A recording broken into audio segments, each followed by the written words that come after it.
ಇನ್ನು ಮಲೆನಾಡಿಗೂ ಕೂಡ ತಟ್ತಾ ಯುದ್ಧದ ಬಿಸಿ. ಪೆಟ್ರೋಲ್ಗೆ ಮುಗಿಬಿದ್ದಿದ್ದಾರೆ ಜನ. ಪೆಟ್ರೋಲ್ಗಾಗಿ ವಾಹನ ಸವಾರರು ಮುಗಿಬಿದ್ದು ಹೋಗ್ತಾ ಇದ್ದಾರೆ. ಶಿವಮೊಗ್ಗ ಜಿಲ್ಲೆಯ ಹೊಸನಗರ ತಾಲೂಕಿನ ರಿಪ್ಪನ್ಪೇಟೆಯಲ್ಲಿ ಘಟನೆ ನಡೀತಾ ಇರುವಂತದ್ದು. ಪೆಟ್ರೋಲ್ಗಾಗಿ ಮುಗಿಬಿದ್ದು ಹೋಗ್ತಾ ಇದ್ದಾರೆ ವಾಹನ ಸವಾರರು. ಅಂದ್ರೆ ಇನ್ಮೇಲೆ ಸಿಗೋದಿಲ್ಲ ಅಂತಾನೋ ಅಥವಾ ಬೆಲೆ ಏರಿಕೆ ಆಗ್ತಾ ಇದೆ.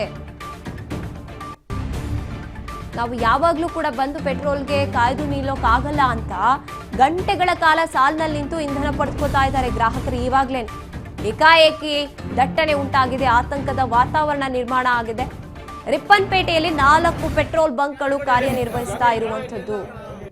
ಏಕಾಏಕಿಯಾಗಿ ಉಂಟಾದಂತ ದಟ್ಟಣೆ ರಿಪ್ಪನ್ಪೇಟೆಯಲ್ಲಿ ಬಂಕ್ಗಳು ಕಾರ್ಯನಿರ್ವಹಿಸ್ತಾ ಇದೆ. 4 ಬಂಕ್ಗಳು, 3 ಬಂಕ್ಗಳಲ್ಲಿ ಪೆಟ್ರೋಲ್ ಡೀಸೆಲ್ ಸಂಪೂರ್ಣ ಖಾಲಿಯಾಗಿದೆ.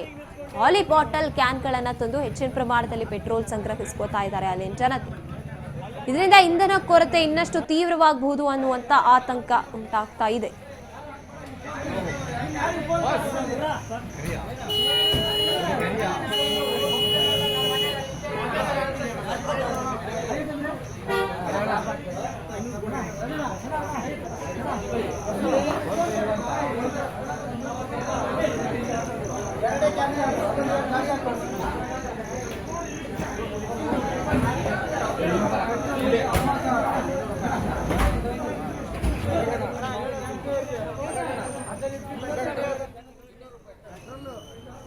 ಗಂಟೆಗಳ ಕಾಲ ಸಾಲಿನಲ್ಲಿ ನಿಂತ್ಕೊಳ್ತಾ ಇರುವಂತದ್ದು ಜನತೆ ನಾವು ನೋಡ್ತಾ ಇದ್ದೀವಿ.